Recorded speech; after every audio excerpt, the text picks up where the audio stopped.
warahmatullahi wabarakatuh. Salam sejahtera untuk kita semua. Halo para Resa Lovers dimanapun kita berada.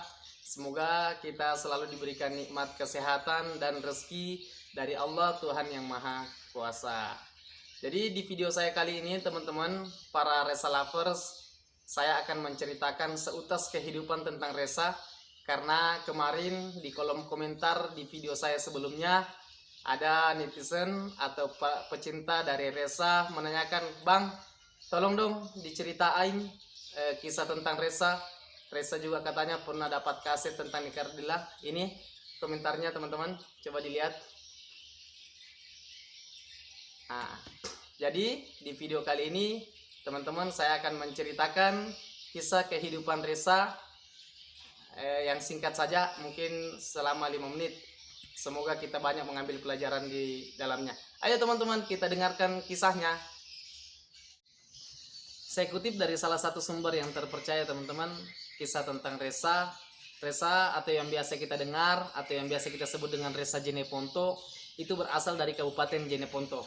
Tepatnya berada di Provinsi Sulawesi Selatan. Di Jeneponto itu teman-teman, di kampungnya Resa banyak kuda. Mau cari atau mau lihat kuda, silakan jalan-jalan ke kampungnya Resa yang ada di Jeneponto. Di sana banyak kuda teman-teman.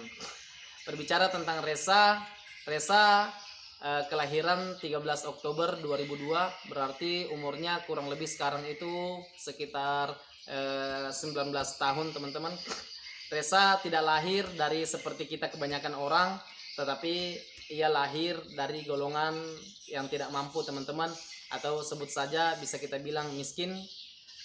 Resa dari 3 bersaudara, ayahnya pekerjaannya sebagai buruh bangunan atau kuli bangunan, sedangkan ibunya berjualan bakso teman-teman. Pernah dahulu kala ayahnya Resa merantau ke Kalimantan untuk mencari rezeki, tetapi karena jatuh sakit, akhirnya Resa yang pada waktu itu duduk di bangku SMP kelas 1 harus putus sekolah. Kemudian ia bersama ibunya berangkat ke Kalimantan untuk menjenguk ayahnya yang sedang sakit. Kemudian setelah balik, akhirnya Resa bersama keluarganya teman-teman itu menetap kembali di Kabupaten Jeneponto. Rumah Resa pada waktu itu tidak layak huni teman-teman.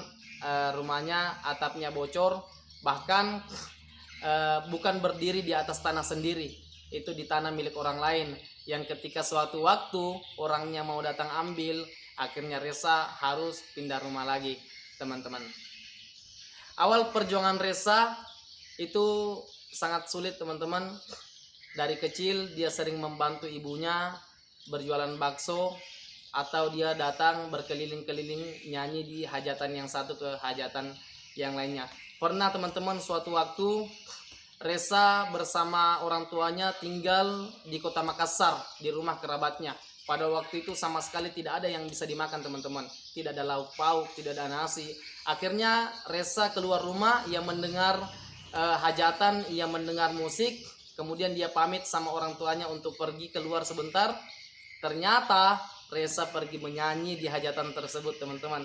Akhirnya setelah balik ke rumah, dia membawa lauk pauk, dia membawa nasi untuk dimakan bersama orang tuanya. Begitu mulia hati dari Resa itu teman-teman. Kemudian awal dari karir perjuangan Resa waktu tahun 2017 teman-teman. Dia pernah ikut Liga Dangdut di kota Makassar yang seangkatan dengan Selfie, yang pada akhirnya Selfie jadi juaranya teman-teman. Resa belum lolos pada waktu itu. Kemudian juga di tahun 2020 secara online Resa juga pernah ikut, tetapi karena mungkin bukan jodohnya teman-teman, akhirnya tidak lolos lagi. Kemudian awal kesuksesan Resa itu teman-teman itu berasal dari salah satu akun yang ada di YouTube, boleh dicek teman-teman, itu Napa Uga. Itu juga salah satu kerabat atau keluarga Resa. Dia katanya habis atau sudah membeli sound, akhirnya Resa dipanggil untuk bernyanyi teman-teman. Ini terkait perihal kegemaran Resa teman-teman soal lagu Nika Ardila. Ternyata Resa hanya menemukan kasetnya teman-teman. Jadi di tempat sampah Resa temukan kasetnya, lagu-lagunya Nika Ardila. Akhirnya diputar-putar terus sampai ia senang, sampai ia menyanyi. Ternyata teman-teman suaranya juga sama Pernah suatu ketika banyak orang yang tidak percaya, katanya videonya hasil editan atau suaranya Reza didubbing, tapi Reza membuktikan menyanyi tanpa menggunakan musik. Akhirnya semua orang pada waktu itu teman-teman percaya bahwa itu adalah suara Reza. Karena Reza sudah mulai tenar di mana-mana, akhirnya salah satu penyanyi legenda yang ada di Indonesia, yaitu Bunda Melly Goeslaw, kemudian mengajak Reza untuk membuat album. Akhirnya terbitlah salah satu lagu yang berjudul Beban Cinta 2 yang sampai sekarang luar biasa penontonnya teman-teman. Reza juga sering sudah diundang di acara-acara TV. Kemarin juga sempat diundang sama NAVC, Nike Ardilla Fans Club, di salah satu acara yang ada di Trans 7. Kemudian diundang untuk bincang-bincang. Begitu luar biasanya karir perjuangan Reza teman-teman, sampai akhirnya sekarang ini Reza bukan hanya terkenal di Indonesia, bahkan sampai di negara tetangga juga, Malaysia dan Singapura. Begitu luar biasa perjuangan dari Reza teman-teman. Itulah sekilas cerita tentang Reza sampai akhirnya hari ini bisa sukses. Jadi boleh dilihat juga teman-teman foto Reza bersama keluarganya, bersama ayahnya, bersama ibunya. Kemudian juga ketika Reza bernyanyi di salah satu channel yang ada di YouTube, Napa Uga, boleh dilihat juga teman-teman. Sampai Reza diundang sama Bunda Melly Goeslaw teman-teman. Ini juga fotonya teman-teman bertemu. Oke teman-teman, begitu banyak pelajaran-pelajaran kehidupan yang bisa kita ambil dari perjalanan hidup Reza sehingga bisa menjadi sukses sampai sekarang ini. Mungkin saya hanya bisa merangkum 3 teman-teman. Semoga ini juga bisa menjadi pelajaran untuk kita. Yang pertama adalah setiap manusia yang hidup di dunia ini teman-teman pasti akan diberikan ujian dan cobaan. Kemudian yang kedua, tidak ada ujian ataupun cobaan kecuali manusia itu sanggup untuk memikulnya.